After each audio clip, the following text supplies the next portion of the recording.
Agora eu quero conversar um pouco com o Luca Bassani, porque Israel voltou a atacar a capital Beirute e o Luca Bassani vai trazer também a informação de que o primeiro-ministro Benjamin Netanyahu fez novas ameaças diante da possibilidade de uma escalada de tensão com o Hezbollah. Então conta aí, Luca, o que está acontecendo? Bem-vindo. Boa tarde a você, Evandro, a todos que nos acompanham. Uma ameaça foi feita num tom muito parecido com aquilo que aconteceu com o Hamas, mas agora para o Hezbollah.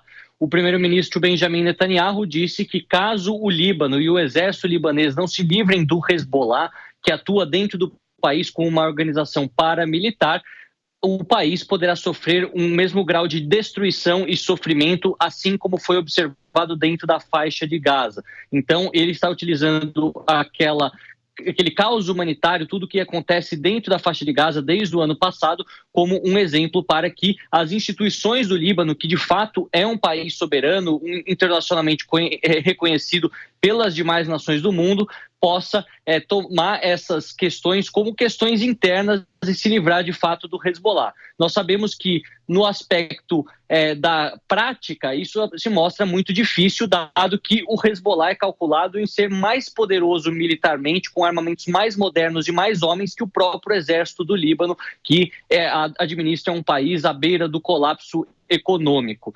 Nós vemos também que durante esta manhã novas operações foram conduzidas tanto no sul quanto no sudoeste do Líbano, onde novos líderes do Hezbollah foram eliminados. Inclusive o próprio ministro da Defesa de Israel, Yoav Galan, mencionou que não apenas Hassan Nasrallah, o chefe do grupo desde os anos 90, já foi morto por Israel, mas também o seu substituto e o substituto do substituto, portanto deixando claro que qualquer liderança que for oficialmente nomeada como chefe, como cabeça deste grupo, também será alvo de outras operações de precisão de Israel. Por enquanto, o caos humanitário também foi estabelecido em partes do Líbano, onde 1,2 milhão de pessoas já tiveram que se deslocar, seja internamente no país, seja para outros países, principalmente a Síria, país vizinho do Líbano, ou seja, 20% da população libanesa já teve que fazer um deslocamento da sua casa desde que essa guerra começou, principalmente com a incursão terrestre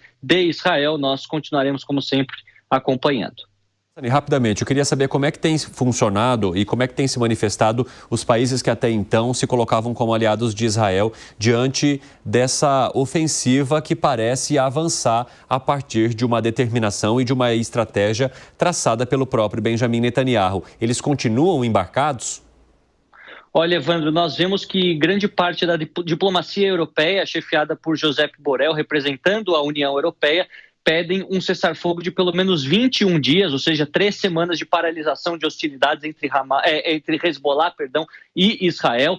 Algo que, teoricamente, alguns representantes mais próximos do grupo, como o Irã, disseram que poderia, de fato, acontecer, dada essa situação tão difícil que se desenrola no sul do Líbano. Outros países árabes moderados, como a Jordânia e o Egito, continuam também neste intermédio, assim como fizeram durante este período de guerra na faixa de Gaza, agora também intermediando entre as lideranças árabes e os israelenses para que tudo possa ser finalizado durante as próximas semanas de maneira pacífica. Os Estados Unidos também pressionam, mas no caso do Líbano especificamente e do Hezbollah não há um esforço tão contínuo como a gente viu acontecendo durante o período do intenso conflito dentro da faixa de Gaza, onde essas reuniões aconteciam praticamente semanalmente, agora está mais paralisado.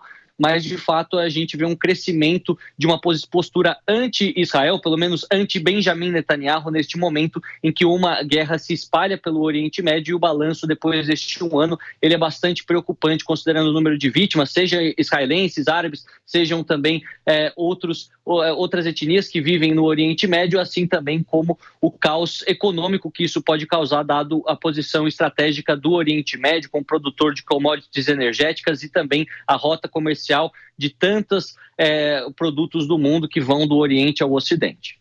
Muito obrigado pelas informações, viu, Luca Bassani? Um bom trabalho para você. Rapidamente, Gustavo Segrei, como que você vê o posicionamento do Brasil até aqui?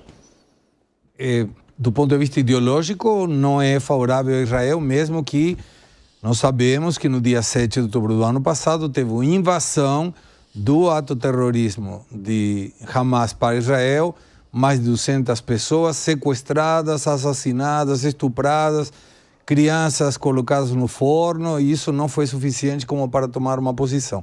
Depois, a triste comparação do que estava acontecendo com o Holocausto em Israel, que provocou, inclusive, que o presidente Lula seja colocado como pessoa não grata dentro de Israel. Então, me parece que a situação não... Do ponto de vista da diplomacia, não me parece que foi bem conduzida pelo Brasil. E para você, Piperno, remate. Historicamente, o Brasil tem uma posição, sim, de apoio à implantação de um Estado palestino. Tem que perseguir esse objetivo. Os atos do 7 de outubro foram repugnantes, o Brasil já falou sobre isso. Agora, o Brasil também enviou ao Conselho de Segurança da ONU uma resolução pedindo cessar-fogo, que infelizmente foi vetado pelos Estados Unidos e Reino Unido.